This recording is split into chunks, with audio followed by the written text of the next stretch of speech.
Hello students, good morning all of you. हम लोग जो अपना इलेक्ट्रोकेमिस्ट्री जो चैप्टर है उसको हम लोग कंटिन्यू करते हैं। इसके अंदर लास्ट क्लास के अंदर हम लोगों ने क्या पढ़ा था कि हमने इलेक्ट्रोड विभव के बारे में पढ़ा था। इलेक्ट्रोड विभव, सेल विभव।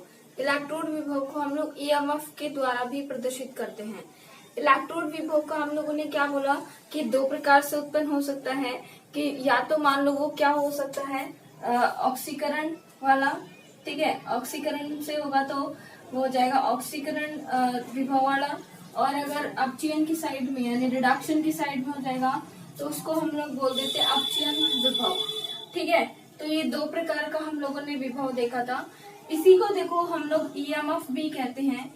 ईएमएफ का मतलब होता है इलेक्ट्रोमोटिव फोर्स।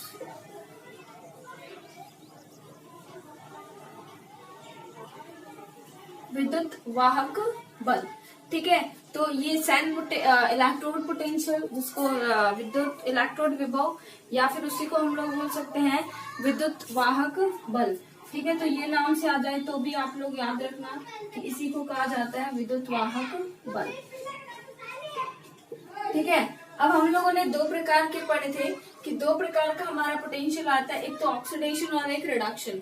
ऑक्सीडेशन कब होता है? जब इलेक्ट्रॉन लूज करने की यानी इलेक्ट्रॉन को त्यागने की प्रवृत्ति अगर ज्यादा होती है, दैट मीन्स वो क्या होगा, ऑक्सीडेशन पोटेंशियल। और अगर मान लो इलेक्ट्रॉन को एक्सेप्ट करने की या ग्रैंड करने की टेंडेंसी ज्यादा होती है तो वो क्या होगा, आपका रिडक्शन पोटेंशियल या अपचयन विभव। ठीक है, अब उसके बाद देखिए हम लोग क्या बात करते हैं कि जो इलेक्ट्रोड विभव है इसका मापन किस प्रकार से किया जाता है। ठीक है, तो इलेक्ट्रोड जो विभव है इसका मापन, नेक्स्ट जो हमारी जो आज का टॉपिक है वो आता है कि इलेक्ट्रोड जो विभव है, देखो इलेक्ट्रोड विभव या फिर मैं इसको ईएमएफ भी बोल सकती हूँ, इसका मापन। अब देखिए इसका मापन दो प्रकार से किया जा सकता है। दो प्रकार से कैसे किया जा सकता है कि एक तो इसका होता है स्टैंडर्ड और एक होता है स्टैंडर्ड इलेक्ट्रोड पोटेंशियल वाला। देखो मैंने आपको कल दो प्रकार के पढ़ाए थे, मानक इलेक्ट्रोड विभव और एक मैंने नॉर्मल इलेक्ट्रोड विभव बताया था। मानक इलेक्ट्रोड विभव का अगर हमें मापन करना होगा तो वो अलग प्रकार से होगा। एक आपका होता है नॉर्मल इलेक्ट्रोड जो विभव होता है उसका मापन।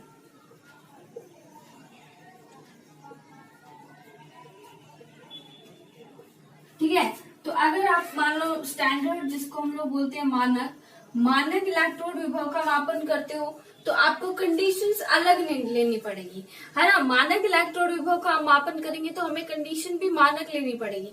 जैसे कि मान लो हम उसके अंदर क्या लेते हैं कि उसके अंदर जो सोल्यूशन हम लेते हैं वो सोल्यूशन 1 m का लेते हैं। 1 m का मतलब क्या होता है, मोलरिटी यानी मोल पर लीटर, यानी उसकी सांद्रता क्या होगी 1 m। जो सोल्यूशन की जो कंसंट्रेशन है, सांद्रता वो क्या होगी 1 m होगी। ठीक है, हम लोग वहां पे टेम्परेचर जो लेते हैं वो मैंने आपको बताया 298 केल्विन। आयुपेक ने, आयुपीएससी जिसको आप लोग बोलते हो, उन्होंने इलेक्ट्रोड विभव के मापन में जो स्टैंडर्ड कंडीशन बताई है वो 298 केल्विन बताई है टेम्परेचर के लिए। अगर हम प्रेशर की बात करें कि प्रेशर तो वो 1 बार लेते हैं, 1 बार या 1 एटमॉस्फेयर आप लोग बोल सकते हो ना। ठीक है, तो 1 बार प्रेशर लेते हो। ठीक है, तो ये वाली जो कंडीशन है ये आप लोग मानक कंडीशन है कि एक ही आपने 1 m मोल पर लीटर आपने कंसंट्रेशन लिया उसके अंदर, उस सोल्यूशन के अंदर, और उसकी सांद्रता टेम्परेचर 298 केल्विन रखोगे, प्रेशर 1 बार रखोगे, तो इस प्रकार से जो विलयन हो जाता है तो वो आपका विलयन कैसा हो जाता है, वो मानक हो जाता है।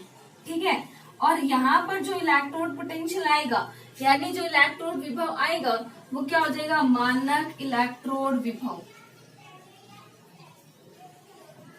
ठीक है, तो नॉर्मल हम इलेक्ट्रोड विभव को ई से प्रदर्शित करते हैं और मैंने आपको मानक लगा देंगे तो हम लोग किससे प्रदर्शित करेंगे, ई नॉट से प्रदर्शित करेंगे।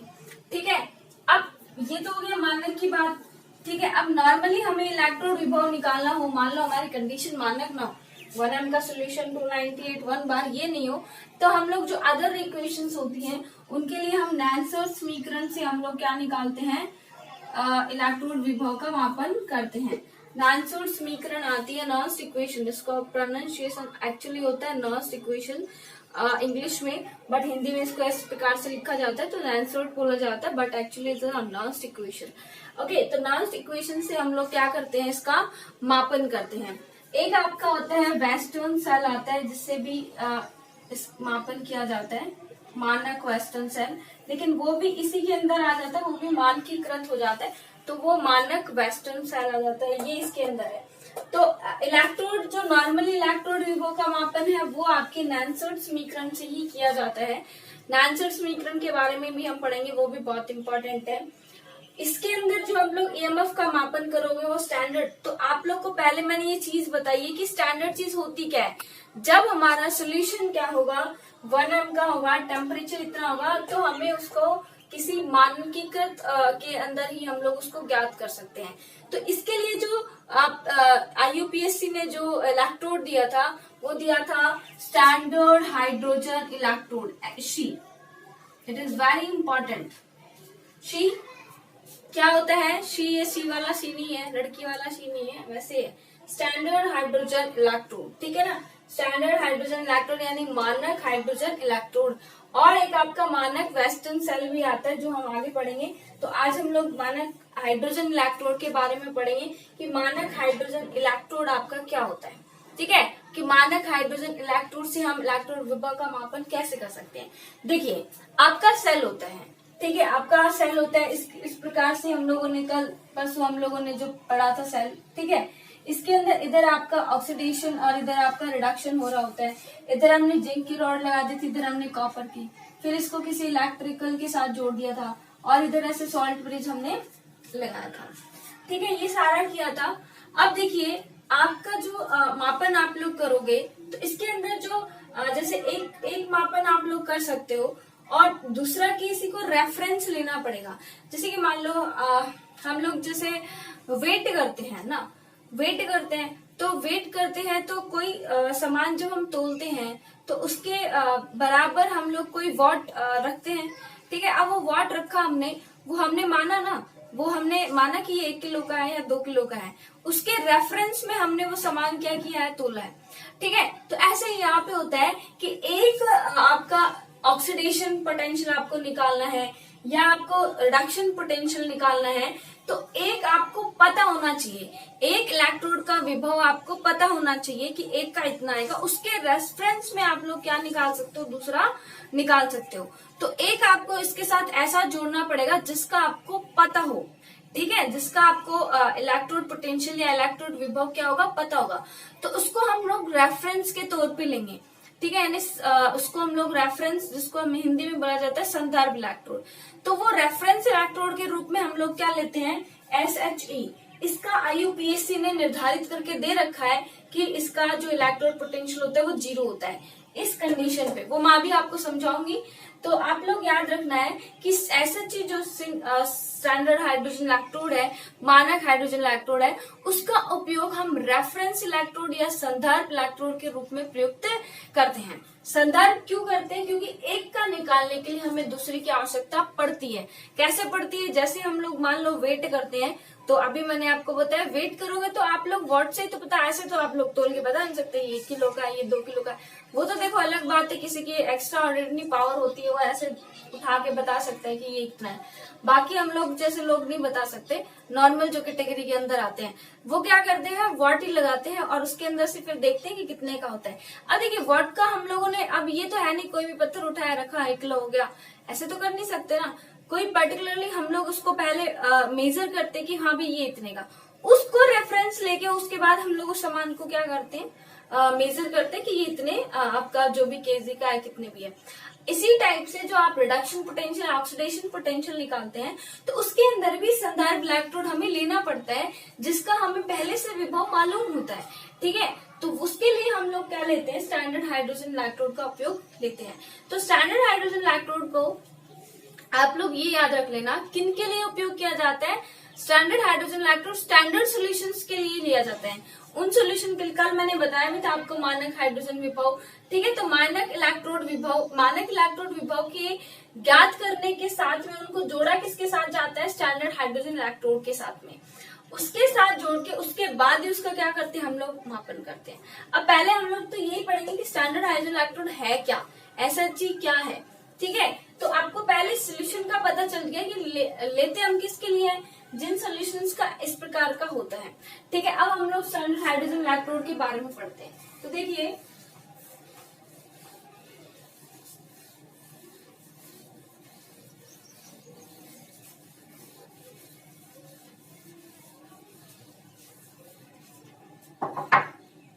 स्टैंडर्ड हाइड्रोजन इलेक्ट्रोड के लिए हम लोग क्या करते हैं, जैसे हमारा एक बीकर है, ठीक है। इस बीकर के अंदर आपने सोल्यूशन भर रखा है, तो याद रखोगे कि हम लोग बना क्या रहे हैं, SHE। और इस शी का मतलब बिल्कुल से शी वाला शी मत समझ लेना, ये क्या शी, कौन सा शी है, ये स्टैंडर्ड हाइड्रोजन इलेक्ट्रोड वाला शी, ठीक है ना। तो शी जो है वो क्या है, इसके अंदर देखिए हम लोग क्या करते हैं, एक ट्यूब फिक्स करते हैं,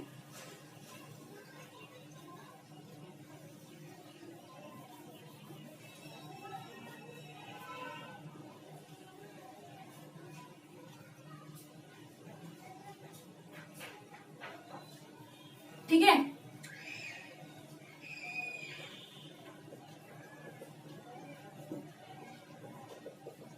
ये आपका सोल्यूशन है। अब देखिए एक दो चीजें आपको पता होनी चाहिए। नाम देखो हम लोग क्या पढ़ रहे हैं, SHE के बारे में, स्टैंडर्ड हाइड्रोजन इलेक्ट्रोड के बारे में। तो आपको देखिए नाम से क्या पता चल रहा है, हाइड्रोजन इलेक्ट्रोड, इसका मतलब इसके अंदर जो ये कैसा इलेक्ट्रोड है, एक हाइड्रोजन इलेक्ट्रोड है। और हाइड्रोजन आपका जो गैसीय होता है, तो एक चीज आप मेन चीज क्या याद रखोगे कि ये कैसा प्रकार का इलेक्ट्रोड है, गैसीय इलेक्ट्रोड है। यानी कि इसके अंदर कौन सी गैस भरी जाती है, H2 गैस भरी जाती है, ठीक है। तो यहां से हम लोग इसको क्या कराते हैं, H2 गैस पास करवाते हैं, ठीक है। अब यहाँ पर क्या होता है, इस टाइप से एक प्लेटिनम का एक यहाँ पर क्या करते हैं हम, प्लेटिनम की जो फॉइल है वो लटका देते हैं, जिसको आप प्लेटिनम की पट्टी बोल सकते हो ना, पट्टी ना, इस टाइप से बोल सकते हो। और इधर आप लोग क्या कर सकते हो, कोई भी जो तार है आपका, कोई भी कंडक्टिंग वायर जिसके अंदर कंडक्टिविटी हो, ठीक है, कोई भी क्रोमियम का जो भी आपको तार लेना है वो आप लोग धातु का तार ले सकते हैं। तो ये आपका एक क्या है, वायर है कंडक्टिंग, ठीक है। इस वायर को आपने किसके साथ जोड़ रखा है, प्लेटिनम की जो पट्टिका है उसके साथ। ये जो प्लेटिनम धातु है, ठीक है ना, ठीक है। तो एक हम इसके अंदर क्या लेते हैं, कंडक्टिंग वायर लेते हैं, जहां से मान लो इलेक्ट्रिसिटी का इसमें फ्लो होगा। अब देखिए क्या करना है, आपने जो ये सोल्यूशन भरा है वो सोल्यूशन भी इसके अंदर 1 m का भरते हैं, ठीक है। अब देखिए हम लोग क्या पढ़ रहे हैं, हाइड्रोजन इलेक्ट्रोड, तो इसके अंदर कुछ ऐसा सोल्यूशन भरेंगे जो क्या दे सकते हो, हाइड्रोजन आयन दे सकते हो, यानी कि H+ आयन दे सकते हो।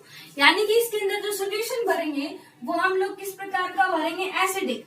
एसिडिक मीन्स जो H+ आयन रखते हो, ठीक है। फॉर एग्जाम्पल हमने यहाँ पर क्या भर लिया, 1 m का HCl का सोल्यूशन भर लिया। अब HCl आपको पता है H+ और Cl- में ही टूटेगा। तो चूंकि यहाँ पे हम लोग हाइड्रोजन इलेक्ट्रोड की बात कर रहे हैं, इसलिए हमने यहाँ पर क्या भरा है, HCl का सोल्यूशन भरा है, ठीक है। अब आप लोगों ने क्या भर लिया यहाँ पे, HCl का सोल्यूशन। तो यहाँ पे जो सोल्यूशन होता है वो 1 m।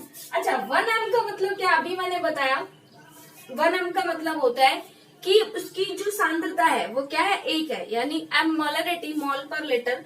तो 1 मोल पर लीटर हम लोगों ने यहाँ पे क्या भरा है, सोल्यूशन भरा है, ठीक है। तो ये आपका क्या होता है, स्टैंडर्ड हाइड्रोजन इलेक्ट्रोड का जो डायग्राम है वो है। इसके अंदर आप लोगों ने प्लेटिनम जो फॉइल के अंदर प्लेटिनम जो आपने पट्टी लगाई, ठीक है। और ये गैसीय इलेक्ट्रोड है, हाइड्रोजन गैस इसके अंदर से पास करते हैं, सोल्यूशन भरते हैं वो HCl का भरते हैं, जिसकी सांद्रता 1 m होती है। एसिडिक प्रकार का क्या होता है, भरा जाता है, सोल्यूशन भरा जाता है। अब देखिए आप लोगों को इसको रिप्रेजेंटेशन करना आना चाहिए कि इसको हम रिप्रेजेंट कैसे करते हैं।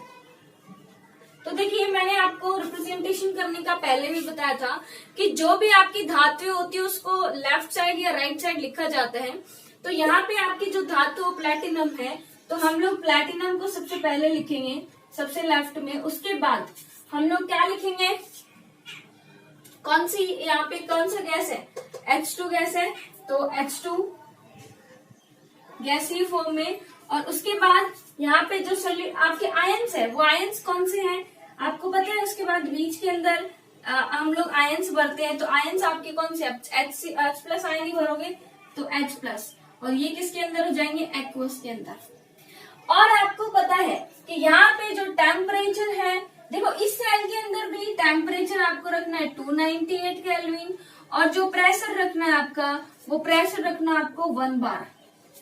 ये जो आप सेल बना रहे हो, इलेक्ट्रोड सेल जो बना रहे हो, ये हाइड्रोजन इलेक्ट्रोड के अंदर भी आप लोग को क्या रखना है, सोल्यूशन इतना 1 MHCl और एसिडिक प्रकार का सोल्यूशन। टेम्परेचर इसका भी 298 केल्विन ही रखना है, और जो प्रेशर रखना है वो हमें क्या रखना है, 1 बार ही रखना है। ठीक है, तो हम लोग इस H2 के, देखो ब्रैकेट में कल मैंने आपको बताया, यहाँ पर आप लोग रखना चाहो तो आप लोग उसकी कंडीशन को शो कर सकते हो। तो ये आप लोगों ने 1 बार शो कर दिया। तो ये इसका हाइड्रोजन इलेक्ट्रोड को दर्शाने का क्या बोल सकते हैं, फॉर्मूला है। रिप्रेजेंटेशन इस इलेक्ट्रोड को कैसे करते हैं, प्लेटिनम H2 1 बार H प्लस एक्वस। अब आपको इसकी कंसेंट्रेशन दी है, H प्लस की कंसेंट्रेशन क्या है 0.1, आप लोग 1 है तो आप लोग इसको लिख सकते हो 1 m। ठीक है, कि 1 मोलर का क्या है ये सोल्यूशन है।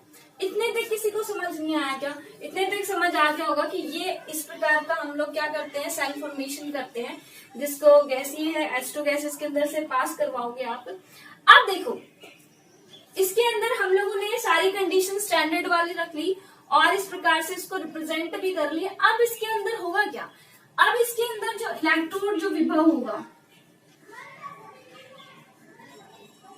जो इसका इलेक्ट्रोड पोटेंशियल है, इलेक्ट्रोड विभव, वो IUPAC ने निर्धारित करके दिया है कि जब ऐसी कंडीशन के अंदर इस इलेक्ट्रोड को फिक्स करते हो तो इसका जो इलेक्ट्रोड पोटेंशियल निकलता है वो निकलता है आपका 0।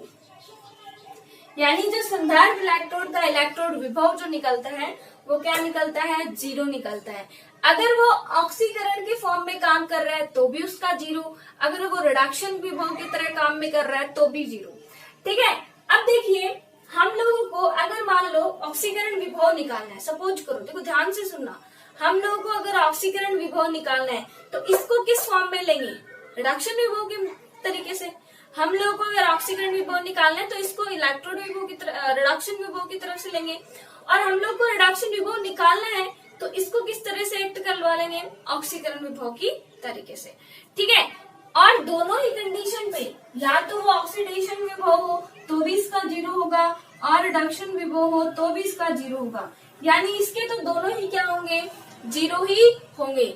ये क्या काम करता है, ये ऑक्सीडेशन मतलब ऑक्सीकरण विभव पे भी काम कर सकता है और रिडक्शन के थे, यानी कि ये वाला जो इलेक्ट्रोड है वो कैथोड की तरह भी काम कर सकता है और एनोड की तरह भी काम कर सकता है।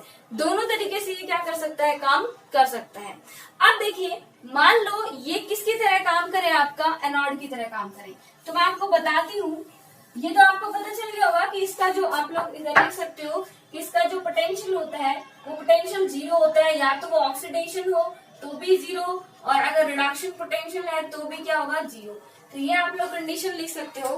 ठीक है, अगर मान लो मैं आपको बोलूं कि अगर ये जो इलेक्ट्रोड है, ये इलेक्ट्रोड है, अभी हम लोग सिर्फ हाइड्रोजन इलेक्ट्रोड की बात करें, ये इलेक्ट्रोड मान लो एनोड की तरह काम कर रहे हैं। अब मुझे बताना, एनोड की तरह काम कर रहा है, एनोड पे हमेशा और हमेशा क्या होता है, ऑक्सीडेशन होता है। ठीक है, ये बात मैंने आपको पहले भी बता रखी, और ये बात चाहे आप अच्छे से याद कर लो। यही बात अगर आपको याद हो गई तो आगे कोई आपको रटने की जरूरत नहीं है, और यहाँ पे कोई भी आपको शॉर्ट ट्रिक नहीं लगानी है। एनोड ऑक्सीडेशन, कैथोड रिडक्शन, ये आपको याद करना ही पड़ेगा, उससे आगे सारी चीजें क्लियर होती जाएंगी। अगर ये एनोड की तरह काम कर रहा है इसका मतलब ऑक्सीडेशन होगा, और अगर ऑक्सीडेशन होगा इसका मतलब इलेक्ट्रॉन त्यागे जाएंगे। ठीक है, इलेक्ट्रॉन क्या किए जाएंगे, त्यागे जाएंगे। अब होगा क्या कि मान लो यहाँ से मान लो हम लोगों ने इलेक्ट्रॉन त्यागे जाएंगे तो रिएक्शन क्या होगी, यानी किस प्रकार की रिएक्शन ये प्रदर्शित करेगा। तो ये की रिएक्शन प्रदर्शित करेगा। तो देखिए मान लो H2 है, गैस है। अगर मान लो ये क्या कर रहा है, ऑक्सीडेशन कर रहा है, इसका मतलब ये क्या करेगा, इलेक्ट्रॉन को निकालेगा। ठीक है, इलेक्ट्रॉन निकालेगा तो यहां से अगर हम इलेक्ट्रॉन निकालते हैं तो 2H+ एक्वस बन गया और 2 इलेक्ट्रॉन इसने निकाल दिए। H2 है तो ये क्या बन जाएगा, 2H+ और 2 इलेक्ट्रॉन निकाल दिए। अब आपको इजीली समझ आ रहा होगा कि 2 इलेक्ट्रॉन निकाले हैं, इसका मतलब क्या हुआ है, ऑक्सीडेशन। तो अगर ये इलेक्ट्रोड एनोड की तरह काम कर रहा है, तो एनोड की तरह काम कर रहा है तो इस पर सेल रिएक्शन कौन सी होगी, ये वाली रिएक्शन होगी। अब मैंने आपको बताया कि एनोड की तरह भी काम कर सकता है और कैथोड की तरह भी काम कर सकता है। तो अगर ये मान लो कैथोड की तरह काम कर रहा हो, तब रिएक्शन क्या होगी यहाँ पे, तब इस पे क्या होगा, कैथोड की तरह काम कर रहे हैं तो इस पे क्या होगा, रिडक्शन होगा। इसका मतलब इलेक्ट्रॉन क्या किए जाएंगे, ग्रहण किए जाएंगे, गेन किए जाएंगे। ठीक है, अब देखना अगर इलेक्ट्रॉन गेन किए जाएंगे तो 2 जो H+ आपके हैं वो 2 इलेक्ट्रॉन को ग्रहण करेगा और क्या बना लेगा, आपका H2 गैस। यानी कि रिएक्शन क्या हो जाएगी, जैसे अपोजिट हो जाएगी। ये इलेक्ट्रॉन H+ जो इसके इलेक्ट्रॉन को ले लेंगे और H2 गैस बना लेंगे। तो ये जो है वो आपका एनोड की तरह भी काम कर सकता है और कैथोड की तरह भी काम कर सकते हैं। इसको रिप्रेजेंट हम लोग ऐसे कर सकते हैं, PtH2H+। अब ये H+ आयन है, मतलब मिड के अंदर लिखे जाते हैं, बीच के अंदर ही। ठीक है, तो ये आपका रिप्रेजेंटेशन का तरीका हो गया। ठीक है, तो ये इस प्रकार से क्या होता है, पूरा जो आपका क्या हो गया कि इलेक्ट्रोड विभव का बारे में हो गया कि हम लोग इसको हाइड्रोजन इलेक्ट्रोड को, स्टैंडर्ड हाइड्रोजन इलेक्ट्रोड को हम लोग क्या किस तरह से काम में लेते हैं। यहाँ पे मानकीकृत के रूप में रेफरेंस, इसको हम लोग क्या बोल सकते हैं, संदर्भ इलेक्ट्रोड। ठीक है, तो ये रेफरेंस के रूप में लिया जाता है, संदर्भ इलेक्ट्रोड की तरह लिया जाता है। तो इसको हम लोगों ने रेफरेंस के तौर पे लिया है।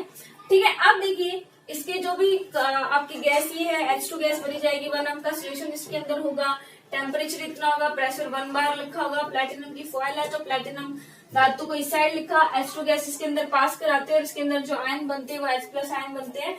ये कैथोड और एनोड दोनों की तरह काम कर सकता है। तो एनोड की तरह काम करेगा तो इस पे इलेक्ट्रॉन आगे जाएंगे और अगर कैथोड की तरह काम करेगा तो जाएगा तो इलेक्ट्रॉन ग्रहण किए जाएंगे। ये आपको इसके अंदर से क्या करना है, आपको देखना है। हाइड्रोजन इलेक्ट्रोड के बारे में पढ़ लेना। इसमें देखो जो आपका जो चैप्टर हुआ है कंप्लीट अभी तक, उसके अंदर काफी चीजें इंपॉर्टेंट भी हुई हैं। फिर भी देखिए ये चैप्टर काफी मतलब इम्पोर्टेंट ही है। हर बार कुछ ना कुछ यहाँ से नया पूछ लेते हैं, लेकिन फिर भी रिपीटेड क्वेश्चन मैं आपको बता देती हूँ। यही होते हैं कि स्टैंडर्ड हाइड्रोजन इलेक्ट्रोड के बारे में पूछ लेंगे तो इसके इलेक्ट्रोड का रिप्रेजेंटेशन, सेल पे होने वाली रिएक्शंस और यहाँ पे जो इसका डायग्राम, यही 3 चीजें जितने भी सेल पढ़ाऊंगी मैं आगे लगभग ये मान लो 9th इक्वेशन है जो मतलब जो इक्वेशन फॉर्म में है, बाकी सारे सेल हैं, बाकी सारे सेल ही है। मानक वेस्टर्न सेल है, हाइड्रोजन सेल है, फिर बैटरी आ जाएंगी, प्राथमिक द्वितीयक बैटरी, ईंधन सेल, ये सारे सेल ही पढ़ेंगे। तो उनपे मोस्टली कौन से क्वेश्चन पूछे जाते हैं, एक तो सेल का डायग्राम पूछा जाता है, सेल पे होने वाली अभिक्रियाएं और जो सेल का रिप्रेजेंटेशन तो फिर भी मान लो आप लोग ऐसे भी लिख देते हो, लेकिन सेल और सेल पे होने वाली रिएक्शंस ये आपको अच्छे से पता होनी चाहिए। भले ही आपको थ्योरी कम याद हो, ठीक है, ये नहीं है कि याद नहीं हो, ठीक है, लेकिन आपको कम याद हो तो भी चलेगा, बट गैल्वेनिक सेल अच्छे से याद कर लेना।